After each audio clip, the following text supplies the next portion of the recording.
bien Sí, o más antes? sí, ahí está bien, maestra. A ver, el resto de vuestros compañeros, ¿qué opinan? Sí, doctora, nos quedamos ahí. Ya. Entonces, acá en este cuadrito tenemos resumido más o menos los cambios que se van a producir, ¿no? Habíamos dicho que entre los 30 minutos y las 4 horas, mayormente no sé, lo que se observa macroscópicamente es ese moteado, ¿no? Son esas áreas amarillentas y esas áreas rojizas, ¿no? Que muchas veces no son fáciles de poderlas, digamos, evidenciar, ¿no? Tenemos que dejarlo un tiempo en formal para poder, digamos, nuevamente observar. Entonces, microscópicamente no vamos a ver mayores cambios, salvo, digamos, el ondulamiento de las fibras miocárdicas.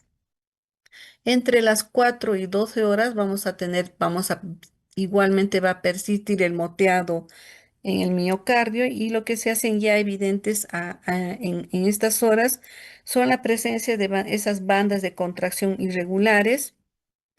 Vamos a ver también, vamos a ver áreas de hemorragia, congestión vascular y ya poco a poco va haciéndose presente el infiltrado intersticial, ¿no? Entre las 12 y 24 horas persiste el moteado.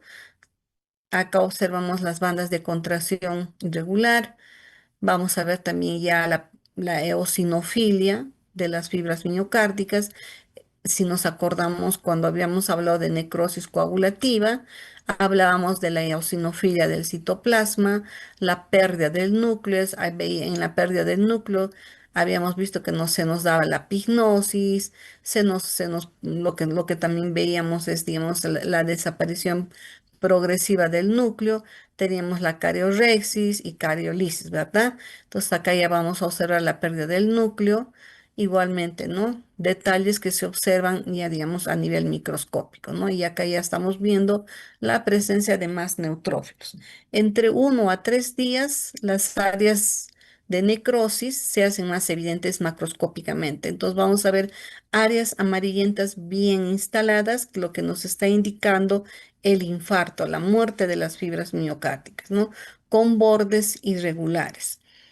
¿Qué es lo que vamos a ver a nivel microscópico? Vamos a ver ya, digamos, la necrosis coagulativa bien instalada.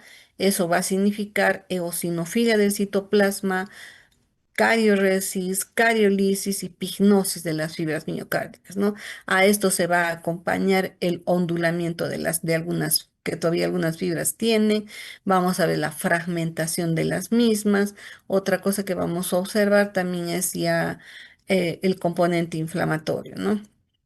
Entre 3 a 7 días, ya más o menos estamos hablando de una semana, que el infarto ya se hace evidente, son áreas más amarillentas y con unos bordes hiperémicos congestivos alrededor de las áreas amarillentas, ¿no? Entonces, microscópicamente ya vemos mayor presencia de neutrófilos y macrófagos adyacentes a las áreas de necrosis, ¿no? Entonces, estos macrófagos empiezan a desintegrar las fibras miocárdicas muertas. Entre 7 a 10 días ya las áreas amarillentas también se hacen más evidentes, persisten esos bordes eritematosos y microscópicamente vamos a observar la fagocitosis de los macrófagos de las fibras miocárdicas muertas, ¿no? Vamos a ver también ya la instalación del tejido de granulación, es decir, la presencia de vasos de neoformación, la llegada de fibroblastos y el componente inflamatorio. Entonces acá entre 10 y 14 días ya esas áreas de necrosis se van a ir tornando poco a poco amarillentas y también, digamos, las áreas hemorrágicas, los bordes hemorrágicos todavía se van a observar, ¿no? Microscópicamente ya vemos tejido de granulación, como les había dicho, son vasos de neoformación o angiogénesis. Tenemos la presencia de fibroblastos, ya se va instalando las áreas de fibrosis, áreas de reparación en las áreas donde hubo una necrosis coagulativa, ¿verdad? Entonces, entre las 2 semanas y los 2 meses, ya estamos hablando de áreas de cicatrización, ¿no? Y macroscópicamente lo que se observa son áreas cicatrizales blanquecinas, ¿no? Que aparecen como unos tractos irregulares. Microscópicamente vamos a ver depósitos de colágeno, áreas de fibrosis y ya poco componente inflamatorio, ¿no? Entonces, en todas estas áreas ya no se observan fibras miocárdicas. Pasados los 2 meses ya vamos a tener una cicatriz prácticamente ya instalada, dura. Cuando nosotros lo palpamos ya no es, digamos, la consistencia del miocardio, ¿no? Y lo que se observa ya son densas áreas de colagenización, o sea, áreas rosadas.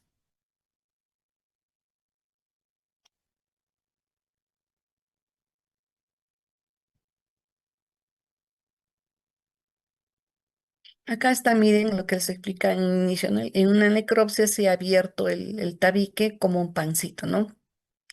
Y acá estamos viendo estas áreas hemorrágicas que aparecen más rojitas y están al centro de las áreas ya necrosadas, ¿no? Estas son las áreas pálidas, amarillentas. Entonces, acá vemos el septum interventricular que nos muestra un extenso área de infarto agudo de miocardio, ¿no? El músculo prácticamente está muerto y se ve y tiene esa coloración más o menos amarillenta, ¿no? Esto más o menos está entre 3 a 7 días. Acá tenemos en otro corte, también más o menos entre 3 a 7 días, en un corte transversal, vemos acá, ¿no? Músculos papilares también necrosados, muertos. Vean estas áreas amarillentas, acá otra área amarillenta y las áreas de hemorragia, ¿no? Adyacentes. Entonces, este corte también nos está mostrando, ya digamos, en un corte axial, nos hace ver, digamos, el compromiso de la pared del ventrículo, de la pared anterior del ventrículo izquierdo y también el tabique, ¿no? Acá esto es un área dependiente de la arteria coronaria descendente anterior y lo que vemos también son esas áreas amarillentas que nos está indicando ya la necrosis, ¿no? Igual vean, sigue habiendo ese borde eritematoso alrededor. Acá otro corte, infarto antiguo, vean estas áreas fibrosadas, blanquecinas, y acá tenemos el infarto reciente, ¿no? Entonces, estas áreas antiguas de infarto reciente muchas veces son áreas ya que predisponen a la instalación de un infarto reciente, ¿no? Porque estas áreas de fibrosis ya, digamos, no tienen fibras miocárdicas, ya no se contrae y el corazón está duro en esas áreas, ¿no? Entonces, acá estamos viendo las áreas de hemorragia y la necrosis, ¿no? Acá están las áreas de hemorragia, está la necrosis. Entonces, acá estamos hablando de un infarto reciente de miocardio. Vean cómo ha disminuido bastante la cavidad ventricular.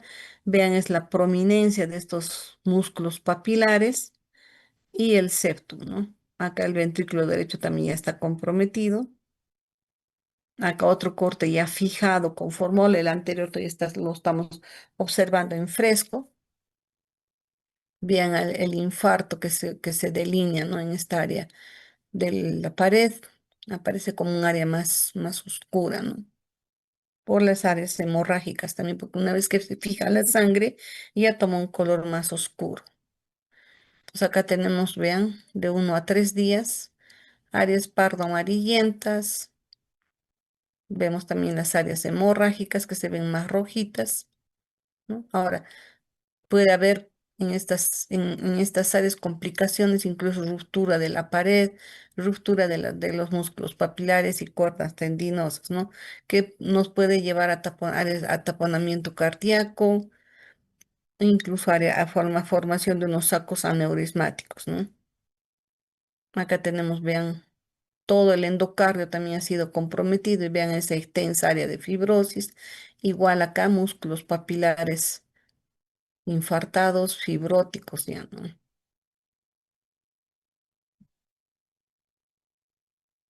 Acá otro cortecito.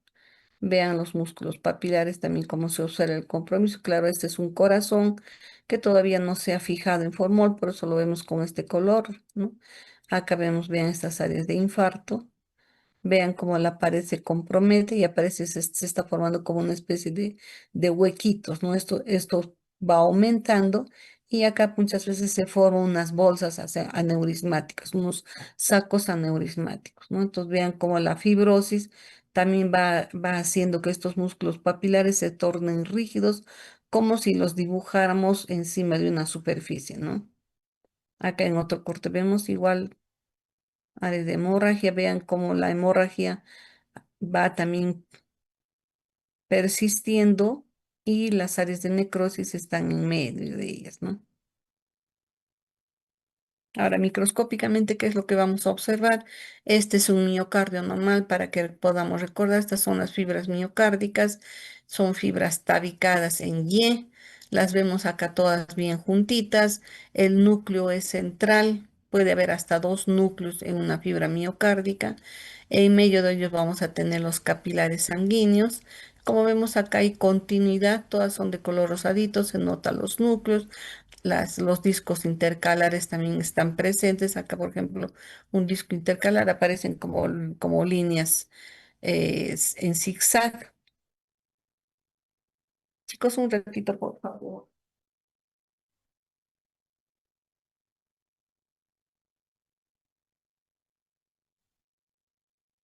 Y acá ya estamos viendo un infarto agudo de miocardio de 18 horas, ¿no? Vemos las bandas de contracción irregulares, son áreas eritematosas, rojitas. Miren, aparecen como si estuviéramos dividiendo las fibras miocárdicas. No, acá, por ejemplo, nos da la impresión de que esta fibra termina acá, acá hay un espacio y aquí hay otro pedacito de fibra, ¿no? Aparecen con esa tonalidad eosinófila, media rojita, algunas veces aparece incluso de color fucsia, ausencia de núcleo, no hay núcleo, entonces acá ya estamos prácticamente en un área de necrosis coagulativa. Las bandas de contracción que también has visto, pérdida del núcleo.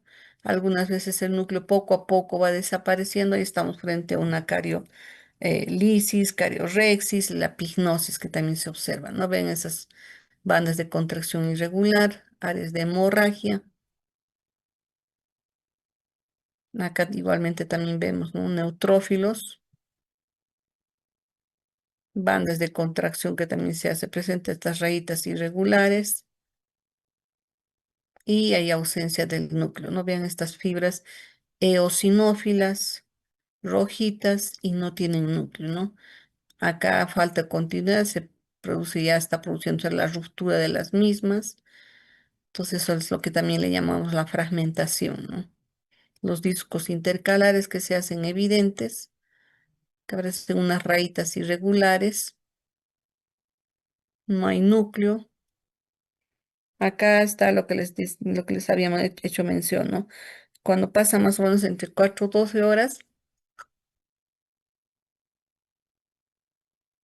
vemos, ¿no? El ondulamiento de las fibras miocárdicas vienen, bajan y vuelven a subir, ¿no? Entonces, una característica cuando tiene pocas horas, ¿no?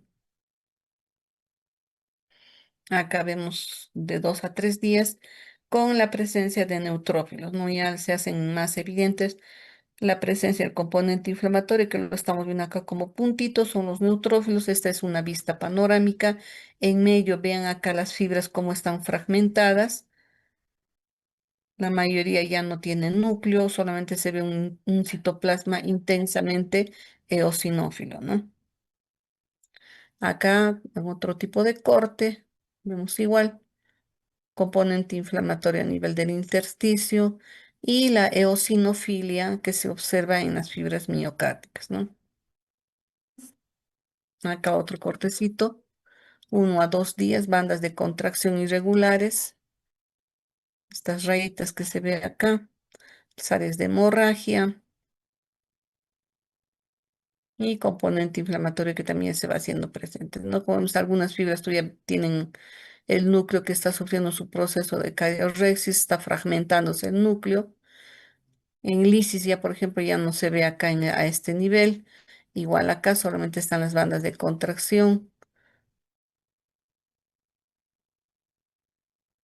Acá ya vemos un corte transversal, ya eh, se hace más evidente esta área infartada. Acá el componente inflamatorio de 1 a 3 días, vean. pedacitos de fibras miocárdicas. No hay núcleo. Acá vean esta cariorrexis, como el núcleo se va alargando, poco a poco se hace pedacitos y desaparece, ¿no? En otro se veía como una sombra el núcleo que ha desaparecido.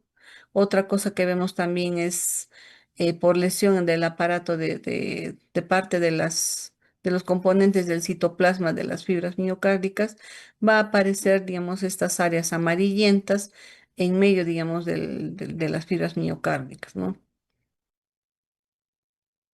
Y bastante infiltrado neutrofílico en medio de las fibras.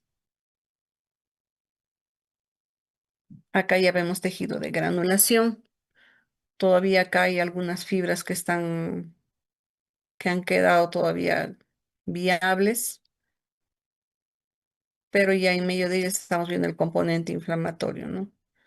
Entonces algunas fibras ya están necrosadas, como no tienen núcleo. Acá, por ejemplo, vemos un área con una fibra con pignosis. Esta ya no tiene, entonces el tejido de granulación se va instalando poco a poco, ¿no? Vamos a ver vasitos de neoformación, son estos pequeñitos. Acá hay otro vasito, acá hay otro. Generalmente son vasitos, son capilares pequeños hasta de una sola célula. Y el componente inflamatorio, ¿no? Neutrófilos, tenemos linfocitos, vamos a observar macrófagos y fibroblastos también que se hacen presentes, ¿no? Como sabemos, los fibroblastos son los que van a producir el colágeno, ¿no? Y esas áreas rosadas. Acá otro corte, bien, componente inflamatorio, fibras miocárdicas necrosadas, necrosis coagulativa, ¿no? Y macrófagos que vienen a comerse estos restos celulares. Acá ya tenemos más un infarto de más tiempo, hay 3 a 6 semanas, ya las áreas de fibrosis se hacen más evidentes, ¿no? Todas estas áreas rosadas, acá ya no vemos fibras miocárdicas, hay depósito de colágeno y esto macroscópicamente lo vemos de un color blanquecino. Otro igual acá.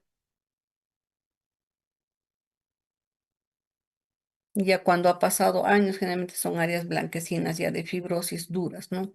Microscópicamente vemos así. Todo esto es fibrosis en las áreas donde hubo muerte celular. Entonces, las consecuencias y complicaciones del infarto de miocardio tenemos que después, tenemos una tasa de mortalidad alta, vamos a tener disfunciones a nivel de las fibras miocárdicas, disfunción contráctil, disfunción de los músculos papilares. Tenemos también el infarto del ventrículo derecho, ruptura del miocardio. Esto nos va a llevar a tener cuadros de taponamiento y las arritmias, ¿no? Igualmente podemos tener también pericarditis, dilatación de las cavidades, pueden formarse trombos murales y viajar a otros lugares.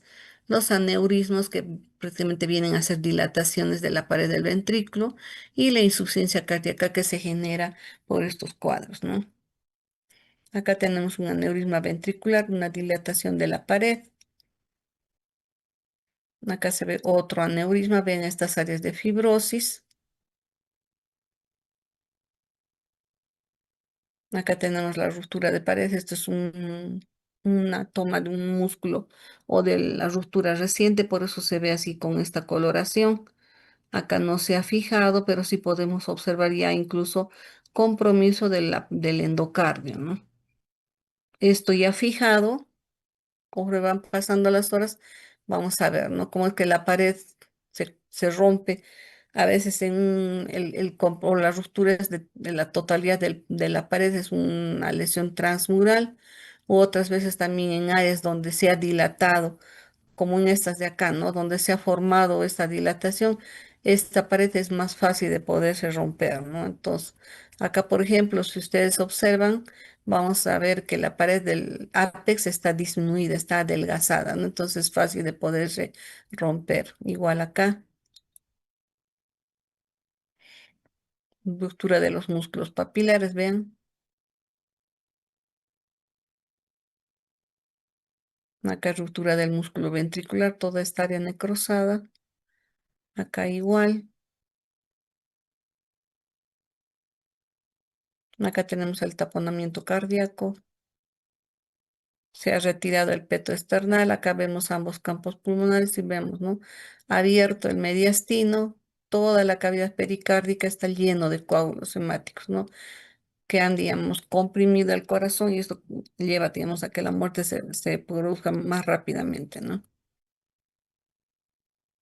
Otro cuadro que también nos puede llevar, digamos, a dolor torácico es la hipertensión arterial, que lo que produce, digamos, es un aumento o una hipertrofia de las fibras miocárdicas y la pared del ventrículo también aumenta de espesor, ¿no? Entonces, esto también es un cuadro que puede predisponer a los infartos de miocardio, ¿no?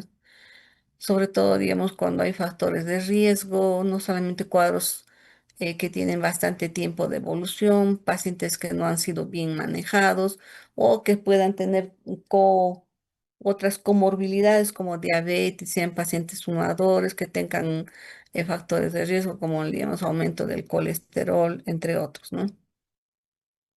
Y la pericarditis, que también se puede producir una pericarditis exudativa. Vemos acá estas áreas amarillentas en la superficie del pericardio, ¿no? Aparecen estos, hace que el pericardio aumente de espesor, se torne grueso como un cartón y esto muchas veces obliga a hacer un tratamiento quirúrgico a retirarlo, ¿no? Retiran por fragmentos y así es como nos llega a patología también las muestras, ¿no? Entonces vemos estas áreas amarillentas que corresponden a áreas de fibrina, ¿no? Acá microscópicamente estamos viendo ya una pericarditis organizada con tejido de granulación, por eso se ve abundantes vasitos de neoformación. Vemos la presencia de fibroblastos, esto está haciendo que estas áreas se tornen un poco más pálidas, más rosadas, ¿no? Microscópicamente en la pericarditis serofibrinosa lo que vamos a observar es abundante componente inflamatorio, abundantes neutrófilos en medio, digamos, de de esta pared que está formada básicamente por fibroblastos, fibras colágenas, ¿no? Y acá incluso vemos, ¿no?, cómo también se extiende al tejido adiposo que está en el pericardio, ¿no? Otra complicación es el aneurisma de la aorta. Vemos acá esta aorta, ven como cómo tienen estas áreas de necrosis con hemorragia. Esto poco a poco, digamos, se va dilatando, se va disecándose y se rompe la pared, ¿no? Esto, nos podemos ayudar también con los exámenes de ayuda diagnóstica que nos ayudan, digamos, a ubicar rápidamente la extensión de la lesión y el compromiso que tiene el paciente, ¿no? Vean la pared del vaso. Estas áreas blanquecinas son áreas de calcificación de las placas ateromatosas, ¿no? Que en las radiografías las vemos como unas áreas blanquecinas. Acá tenemos otro aneurisma, vean, la pared de la aorta se dilata y se forma como una especie de una bolsa, ¿no? Acá tenemos, vean la pared, cómo se dilata y se abre, ¿no? Y vean las placas ateromatosas, se va disecando y se va abriendo poco a poco, se hace como una bolsa la pared. Acá hay otra imagen igual, vean cómo se ha dilatado toda la aorta. Acá en este examen también se observa. Y microscópicamente cómo vamos a ver esa área, ¿no? Acá tenemos parte de la pared aórtica.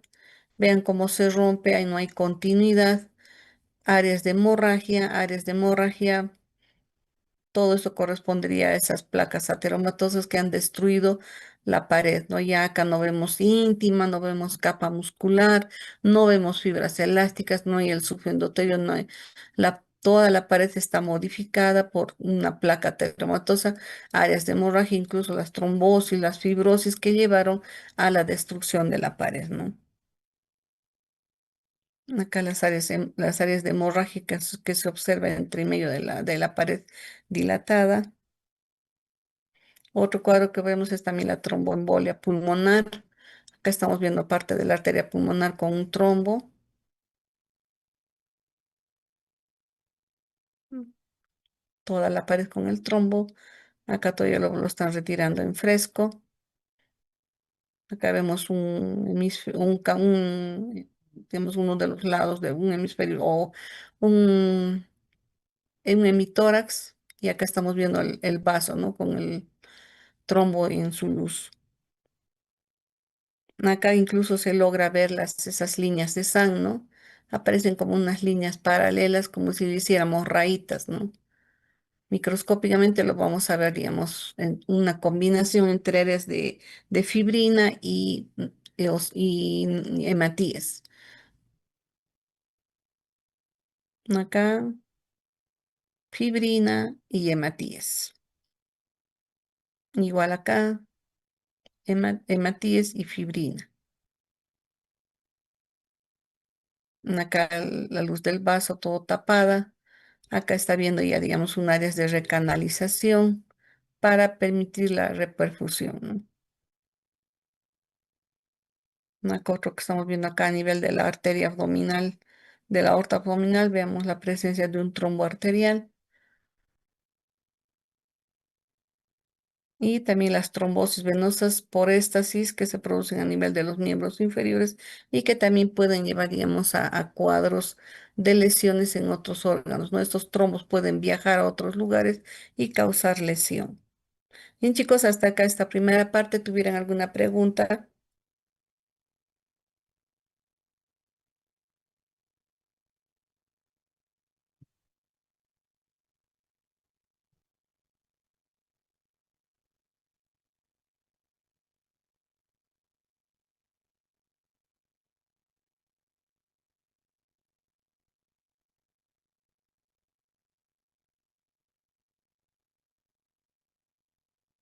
Si no, para continuar con la segunda parte. Todo claro, doctora. Ya,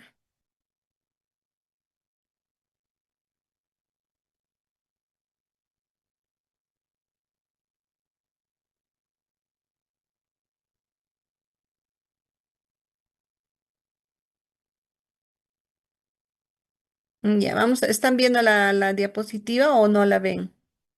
¿O se ha quedado en la anterior? Se quedó en la anterior, doctora. Ya. Pues vamos a regresar.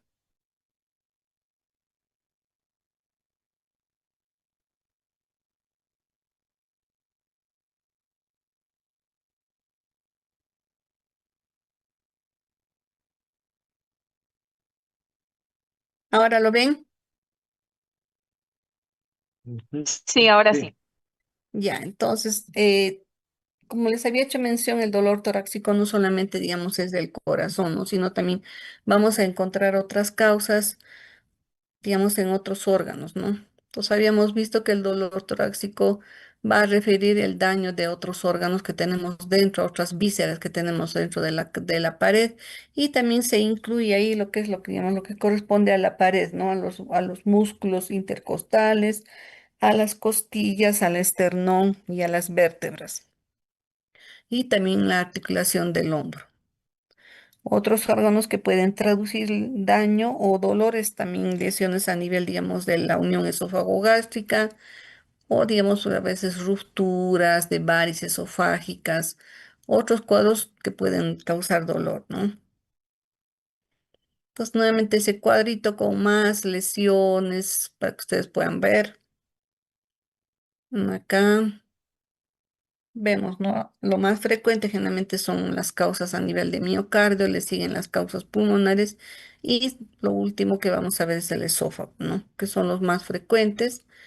También hacemos mención al dolor óseo, osteomuscular que se produce a nivel del dorso en la espalda, ya sea por, digamos, diversas causas, ¿no? Traumáticas o pacientes, digamos, o personas que levantan pesos, que puede después dañarse, digamos, alguna raíz o, digamos, alguna hernia o un disco intervertebral que no está en su lugar y puede causar dolor, ¿no? Ahí vamos a ver, digamos, las lesiones a nivel de la columna. Como sabemos, la columna tiene sus curvaturas normales, desde la primera cervical hasta la última lumbar, ¿no? Entonces, si esto se mantiene, prácticamente no tenemos mayor alteración, pero el daño que se produce, por ejemplo, con lo que se refiere a lo que es la parte no cardiogénica, vamos a observar lesiones a nivel, digamos, toda la columna dorsal mayormente, ¿no? En mayor proporción. Vean acá los daños que se producen, ya sean, digamos, por osteoporosis. Tenemos también la enfermedad de Payet que también puede causar osteoartritis. Tenemos también degeneración de la médula, áreas de degeneración de la médula espinal, osteomielitis, también estenosis que no permite, digamos, la salida normal de los vasos o cuadros infecciosos que se pueden producir como el mal de Pot, ¿no? Esta esquemita es solamente para recordar cómo es que salen las raíces nerviosas y van a inervar no solamente la parte de la pared, sino también los miembros, ¿no? Como habíamos visto, los miembros superiores. Las malas posiciones que pueden llevar, digamos, a la degeneración del disco intervertebral e incluso a la herniación, ¿no? A nivel cervical también observamos esa formación de esas jivas que pueden ser por causas digamos, de daño a nivel dorsal, ¿no? Que se irradia incluso a nivel del cuello, ¿no? Y también de la parte del tórax. Las curvaturas, esas posiciones, digamos, ya defectuosas o, digamos, formas ya irregulares de la columna. La cifosis, las lordosis también van a llevar a cuadros de dolor torácico, ¿no? Como lo que se ve acá en la placa. Igualmente allí. Toda esta parte ósea sí puede ser visible con una radiografía, ¿no? Ahora, yendo, digamos, a la parte esofágica, es otra de las causas que también bastante frecuente se ve a nivel torácico.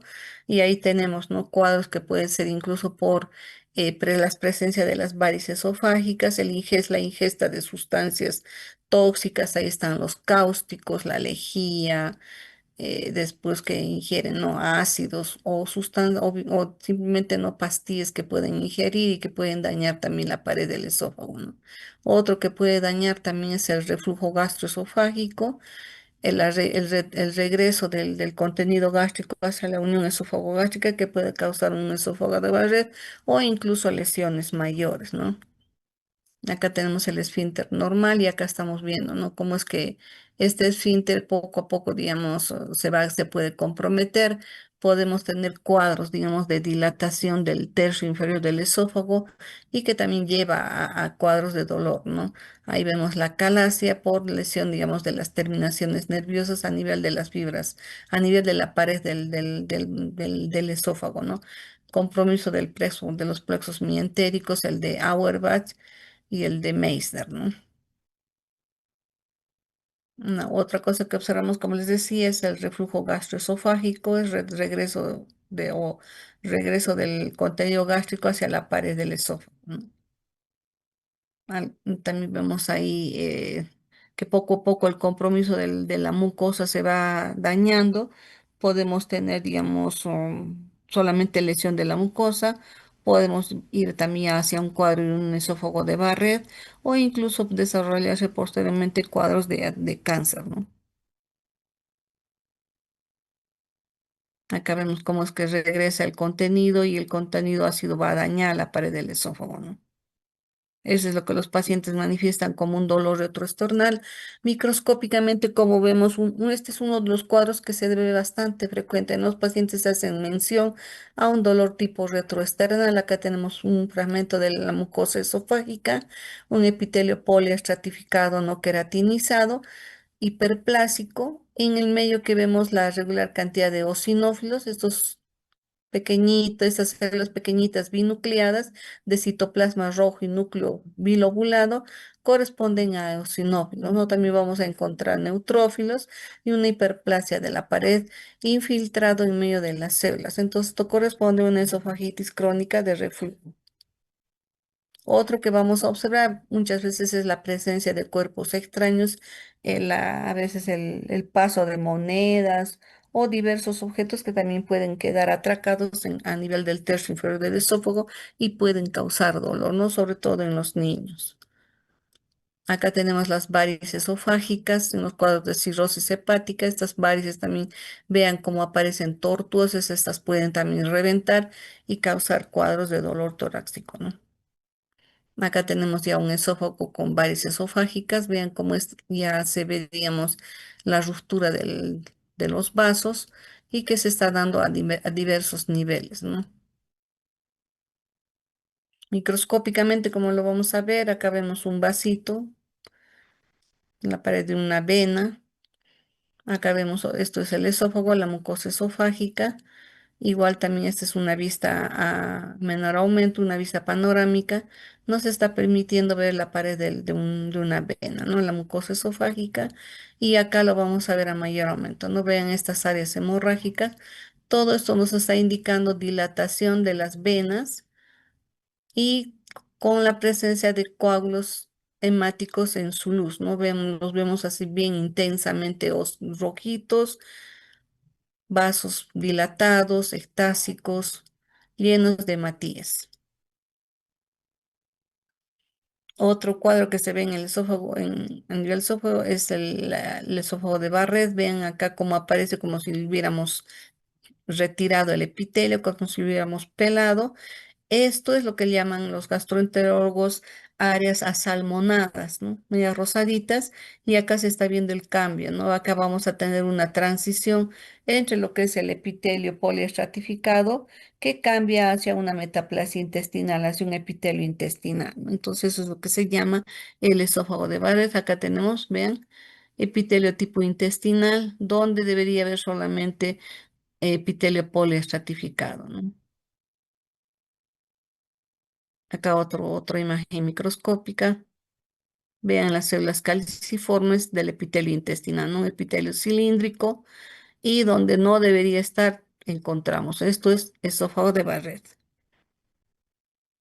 Acá la ingesta por cáusticos, vemos la intensa congestión vascular de la mucosa esofágica, ¿no? Aquí estamos viendo áreas de hemorragia, igual acá. Todo esto se desprende, el epitelio se desprende y son cuadros sumamente de dolor agudo y cuadros que necesitan una emergencia, ¿no? Pacientes que tienen que ser tratados rápidamente porque pueden llevar a la muerte. Acá vean, ya se ve esto con el endoscopio. Vean estos vasitos congestivos, tortuosos, y todas estas corresponden a áreas hemorrágicas, ¿no? Parte del epitelio se ha desprendido y cae toda esta a la luz. Otra imagen endoscópica, vean cómo se ve las áreas de hemorragia, necrosis de la pared del esófago. Y microscópicamente vamos a ver una pared totalmente acá, parte del esófago. Vean el área que se ha dañado, está desprendida y con una discontinuidad del epitelio, ausencia del epitelio y estas extensas áreas hemorrágicas, ¿no? Y todo esto corresponde a áreas de necrosis. Un mayor aumento, el infiltrado inflamatorio que también se hace presente. Acá igual, vasitos congestivos llenos de matías, por eso aparecen así. Acá también tenemos áreas de hemorragia. ¿Por qué aparece así de color negruzco si todo debería ser color rojo? Porque también hay la acción del cáustico, ¿no? El cáustico quema los vasos y los vemos de este color, de color marrón oscuro, ¿no? Acá todavía puede verse algo digamos, de áreas eritematosas que sí son áreas hemorrágicas, ¿no?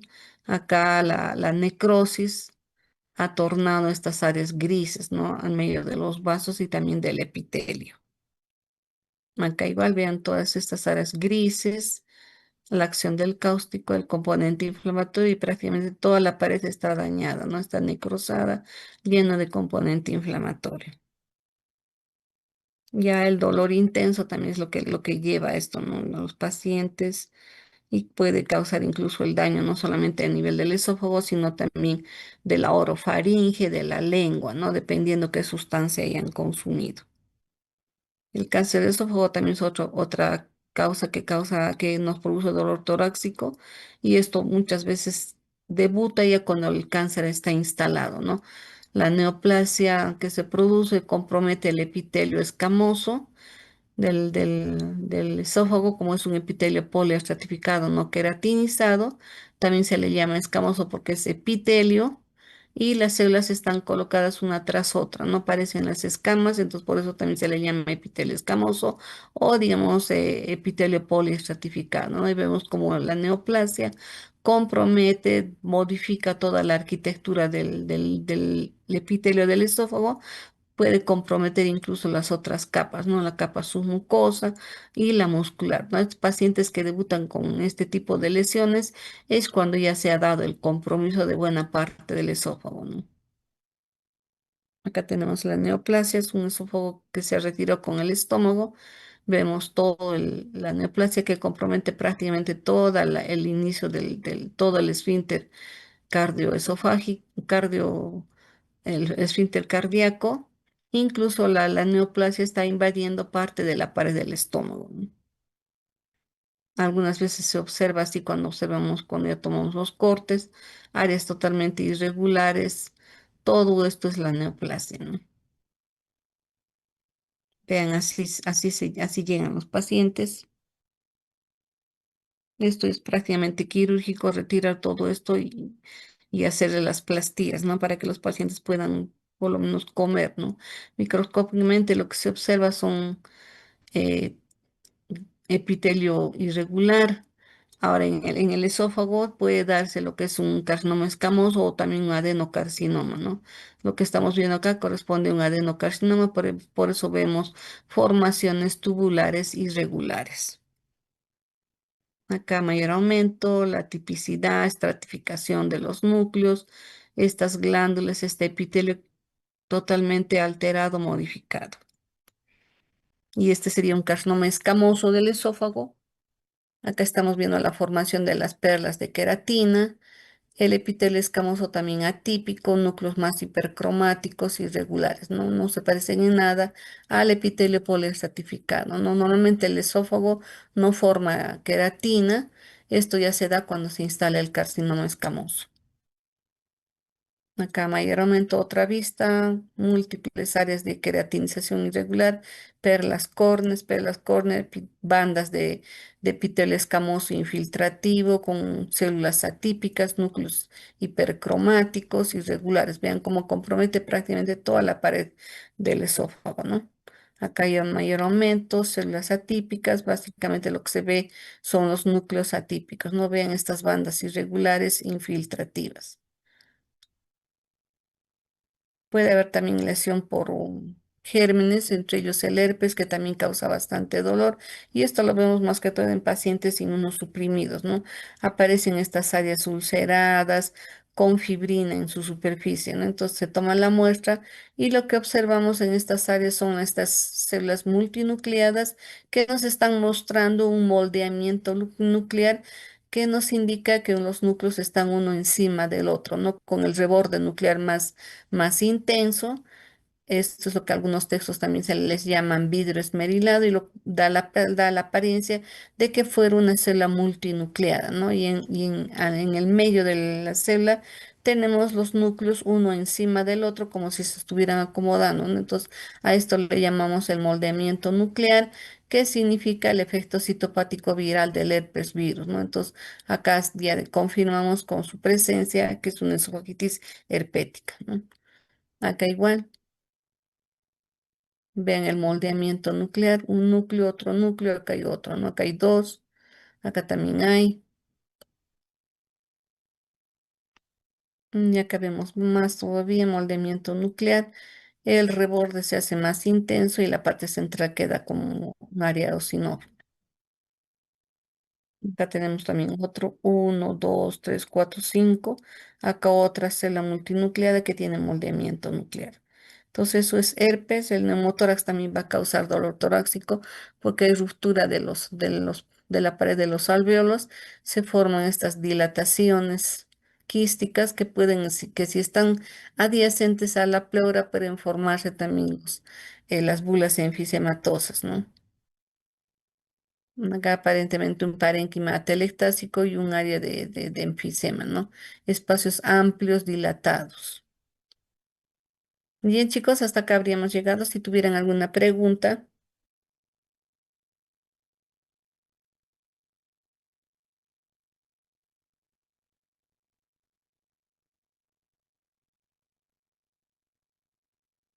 Ya he compartido el PPT para que ustedes lo puedan tener. He tratado de poner todo lo que corresponde al dolor torácico.